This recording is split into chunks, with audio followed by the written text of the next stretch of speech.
Botox એ એક શુદ્ધ કરેલું પ્રોટીન છે જે સ્નાયુની સંકુચન માટે જવાબદાર રસાયણ એસિટિલકોલિનનું સ્ત્રાવ રોકે છે અને સ્નાયુને રિલેક્સ કરીએ છે. છેલ્લે 20 વર્ષથી બોટોક્સ એ અલગ અલગ ન્યુરોલોજીકલ ડિસઓર્ડર માટે અપ્રૂવ્ડ અને સેફ ટ્રીટમેન્ટ છે. તો બોટોક્સ ઇન્જેક્શનનો વાપર મુખ્યત્વે ડિસ્ટોનિયા બીમારીમાં થાય છે. તો ડિસ્ટોનિયામાં શરીરની અલગ અલગ સ્નાયુની અનિયંત્રિત અસ્વૈચ્છિક સંકુચન થાય છે. એ જે એક વિશિષ્ટ પ્રકારની સ્નાયુમાં થાય તો એને ફોકલ ડિસ્ટોનિયા કહેવાય. તો બોટોક્સ અલગ અલગ ફોકલ ડિસ્ટોનિયામાં વપરાય છે, જેમ કે બ્લેફેરોસ્પાઝમ, જેમાં આંખની પાપણની સ્નાયુમાં ઇન્જેક્શન આપીએ છીએ. હેમિફેશિયલ સ્પાઝમ, જેમાં ચહેરાને એક ભાગની સ્નાયુના અનિયંત્રિત સંકુચન થાય છે, તો ફેશિયલ મસલમાં બોટોક્સ આપીએ છીએ. એવી જ રીતે સર્વાઇકલ ડિસ્ટોનિયામાં ગરદનની સ્નાયુમાં, ઓરોમેન્ડિબ્યુલર ડિસ્ટોનિયામાં ચહેરાનો નીચેનો ભાગ જે મોઢું, જીભ, આમાં બોટોક્સનું ઇન્જેક્શન આપીએ છીએ. એવી રીતે રાઇટસ ડિસ્ટોનિયામાં, જેમાં હાથના અનિયંત્રિત સંકુચનને લખવામાં મુશ્કેલ પડે છે, તો એમાં હાથની સ્નાયુમાં આપણે બોટોક્સ આપીએ છીએ. એવી રીતે લેરિન્જિયલ ડિસ્ફોનિયા, સ્વર યંત્રના સ્નાયુમાં અનિયંત્રિત સંકુચનના લીધે બોલવામાં મુશ્કેલ પડે છે, તો એમાં આપણે સ્વર પેટીની સ્નાયુમાં બોટોક્સ આપીએ છીએ. પેરાલિસિસ પછી એક બાજુની અંગમાં જકડન આવે, એને પોસ્ટ સ્ટ્રોક સ્પાસ્ટિસિટી કહેવાય, એમાં આપણે બોટોક્સનો વાપર કરીએ છીએ. એવી જ રીતે સેરેબ્રલ પાલ્સી, સીપી બાળકોમાં આપણે હાથ પગની સ્નાયુમાં બોટોક્સ આપીએ છીએ. ઘણા બધા મેડિસિનથી આધાશીશી કંટ્રોલ ના આવે તો એમાં બોટોક્સનું ઇન્જેક્શન સારી રીતે કામ કરે છે.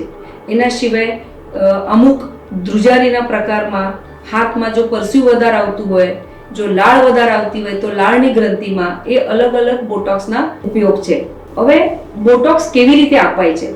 તો બોટોક્સ એક સિમ્પલ ઓપીડી પ્રોસિજર છે. એમાં જેમ આપણે બધા જ ઇન્જેક્શન જેવી રીતે લે છે એવી રીતે આ સ્નાયુમાં ઇન્ટ્રામસ્ક્યુલર ઓર ઇન્ટ્રાડર્મલ આપણે ઇન્જેક્શન આપતા હોય. તો બોટોક્સ ઇન્જેક્શન પછી એની અસર આપણે 1 થી 2 દિવસમાં દેખાય છે. મેક્સિમમ અસર 1 થી 2 અઠવાડિયામાં આવે છે અને પેશન્ટને તાસીરના હિસાબે 3 થી 6 મહિના એની અસર રહે છે. બોટોક્સ ઇન્જેક્શનના કોઈ મેજર સાઇડ ઇફેક્ટ નથી. બાકી ઇન્જેક્શન જેવા ઇન્જેક્શનની જગ્યાએ દુખાવો થવાનું, સાધારણ સૂજ આવવાનું, એવા માઇનર સાઇડ ઇફેક્ટ હોય છે. તો બોટુલિનમ ટોક્સિન યા બોટોક્સ ઇન્જેક્શન એ એક સેફ એન્ડ અસરદાર ટ્રીટમેન્ટ છે. એનો વાપર ઘણી બધી movement disorder and various neurological disorder, જેમાં દવા કામ ના કરે યા દવા પેશન્ટને સૂટ ના થતી હોય, એમાં બોટોક્સ ઇન્જેક્શનથી એક્સેલન્ટ રિઝલ્ટ દેખાય છે.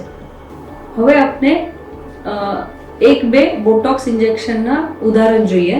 તો આ દર્દીને ઓરોમેન્ડિબ્યુલર ડિસ્ટોનિયા, જેમ કે ચહેરાના નીચેના ભાગને સ્નાયુમાં સંકુચન, અનિયંત્રિત સંકુચન થાય છે, જેના લીધે એને ચાવવામાં, ગળવામાં મુશ્કેલ પડે છે.